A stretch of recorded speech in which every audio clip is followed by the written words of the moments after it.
I want it back. Give it back. I want it back. Give it back.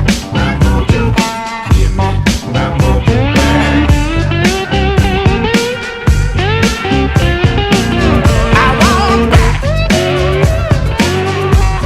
Now you know what I'm talking about.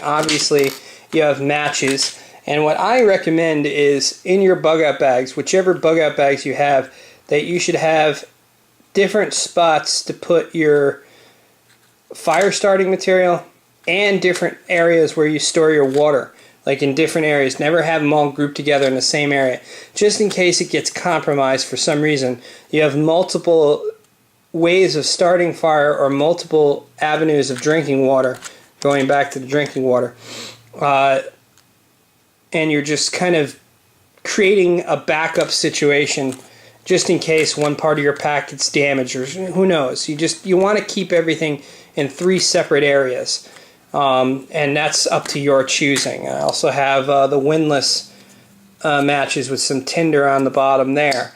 I also have fire and steel, and I also have the same fire and steel on a knife that I have in this particular bag. I'm probably going to change that bag up. I'm looking to get another bushcraft knife that has the fire steel capability, where you can get the spark. Not all knives will you be able to get that spark with these fire starter ferrules. So anyway, those of you who don't know, you basically take the steel and you strike it across, and it will cause a spark to create a flame. You can check my other videos of seeing that in action with this that many of you might have seen in my other videos. This is my fire starter raviolis that I've now just recently added into my fire starting capability. Basically, this is just 2 makeup pads dipped in gel, the gel wax, and in the middle is a cotton ball. And what you do is you pull the center up with the cotton ball, expose it, and this thing will burn 20 minutes. You can go on my channel and find out how to make those. They're awesome. I love these things. I also have wet fire.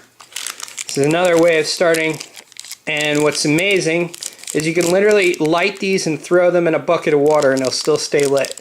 Hence the name, wet fire.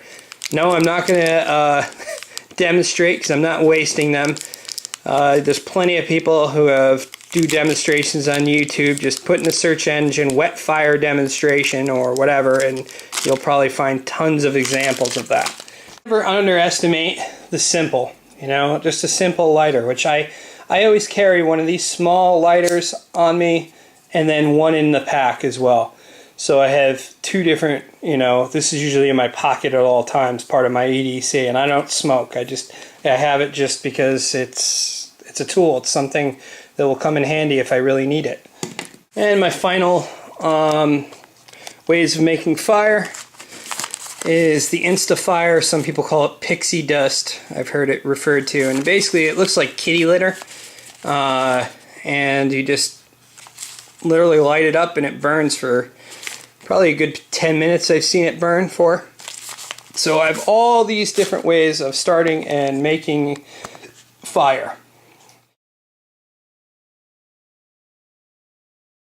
Cooking methods, like I said, I have this stove, and what I plan on using, I haven't tried this stuff with the stove. I've used this stove with sticks and stuff, and it's a challenge to get airflow in and get it to the point where it boils water. It takes some time.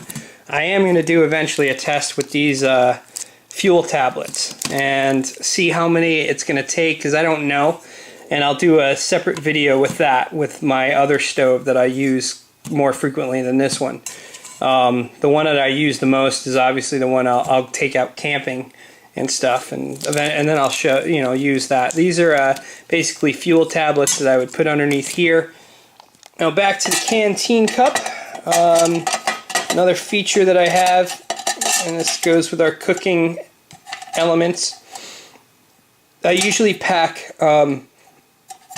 some extra napkins and stuff in the bottom there, and then I have this, which is stored in a different area of my pack. And basically this fits right over, and it's a top to keep whatever you have warm, and it also has vent holes. So you don't, you could, while you're boiling, you could set it in such a way where you can have it vent on the side there, like so. So it's really cool. And although this is kind of heavy, and that's another reason why I don't have a metal canteen as well, because this is already adding a lot of weight. This thing's pretty heavy. So, and then with the stove, so I'm trying to keep the weight as less as I can. And the bad thing is, this is a pack that I use for work, so I have some of my tools in my bag as well, which adds a lot of weight. I'll probably throw those suckers away if it's a really emergency. Like I actually have the tools right near me. Like this bad boy, I'm probably just going to throw away. This thing weighs a ton. It's your cable crimper. And just, I'm going to discard any major amounts of weight, even though this could still act as a hammer and everything else. Is it going to be worth, that added extra weight on my trek home when I just want to get home? So those are decisions that I would have to make at that moment.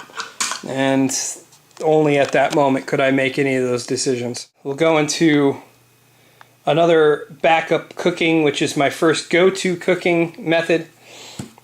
And this is this tiny mini stove that I use constantly.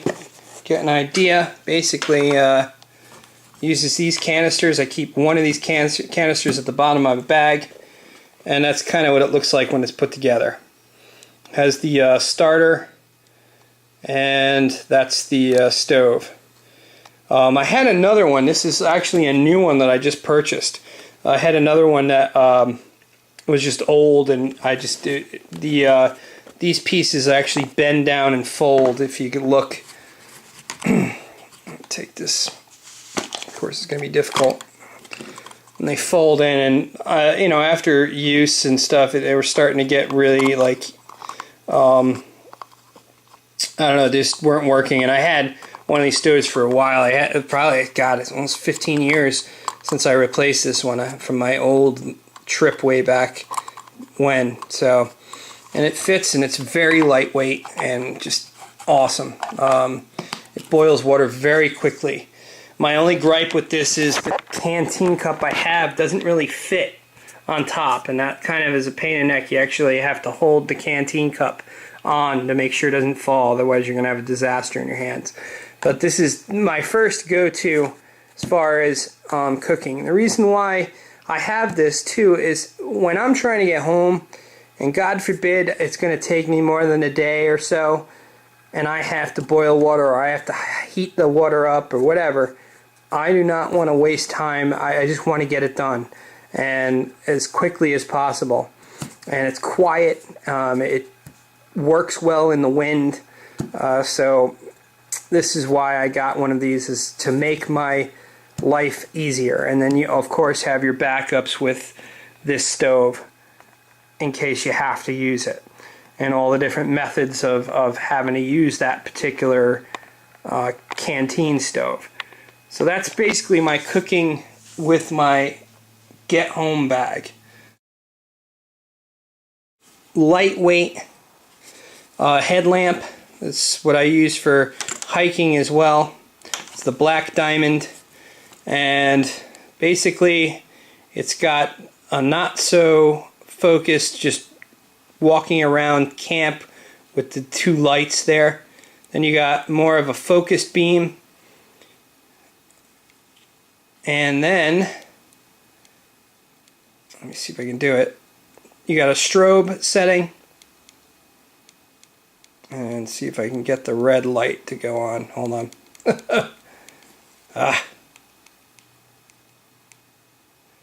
There we go.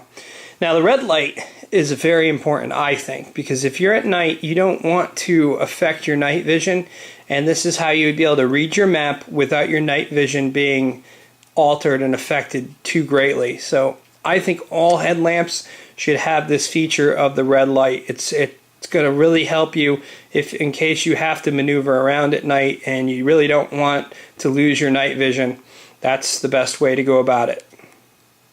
I have another, this is just your simple Rayovac. It's kind of a more heavy duty. Part of the reason why I bought it is one of the people that go to my church who works at Batteries Plus was just throwing this, not this one in particular, but throwing one of these all around the store to show how durable it was. It was really funny. He did it for like 10 minutes. So like, you're one heck of a salesman.